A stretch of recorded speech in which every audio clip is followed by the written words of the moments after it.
என்னம்மா நேரம் ஆகிட்டு இப்போ தான் சோறு வச்சிருக்காருப்பில. ஆமாம்மா நம்மட்டு துணி தைச்சேன்ல, ஆமாம். அதான் லேட் ஆகிட்டு இருந்தால் செத்த நேரத்தில் சமைச்சிடலாம். சரி, என்ன குழம்பு வைக்க போகிற? குழம்பு தான் என்ன வைக்கிறது, டெய்லி என்ன குழம்பு வைக்கிறதுன்னு தான் தெரியும். எல்லா காயும் ஒன்று ஒன்று எடுத்து வச்சிருக்கம்மா. அப்படியா? எல்லாத்தையும் நான் அறிஞ்சு தரேன். ஒரு கூட்டு வச்சிரு. அப்படியே வாழைக்காயை வறுத்து விடு. 2 வெங்காயம் அண்டிக்கிட்டு வா. வீட்டில் இருந்த காயில் எல்லாத்துலேயும் ஒன்று ஒன்று எடுத்து வச்சிருக்கேன். இந்த சின்ன சின்னதாக கட் பண்ணி சாதத்தில் போட்டு சாப்பிட்ற மாதிரி ஒரு கூட்டு வச்சுக்கலாம்.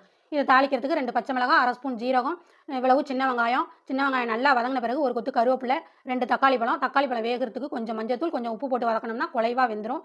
தக்காளி நல்லா குலைவாக வெந்த பிறகு அரிஞ்சு வச்ச காய்கறியை அதோட சேர்த்துக்கலாம். நல்லா ஒரு கிண்ணம் இருக்குது பாருங்கள். இதுக்கு கொஞ்சம் தண்ணி, தேவையான அளவு உப்பு போட்டு ஒரு அரைவேக்காடு வர வரைக்கும் மூடி வச்சிடலாம்.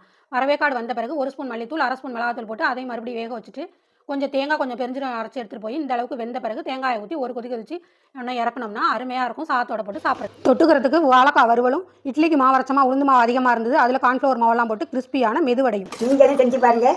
இந்த வீடியோ பிடிச்சா ஒரு லைக் போடுங்க, ஒரு சப்ஸ்கிரைப் பண்ணுங்கள். பாய்.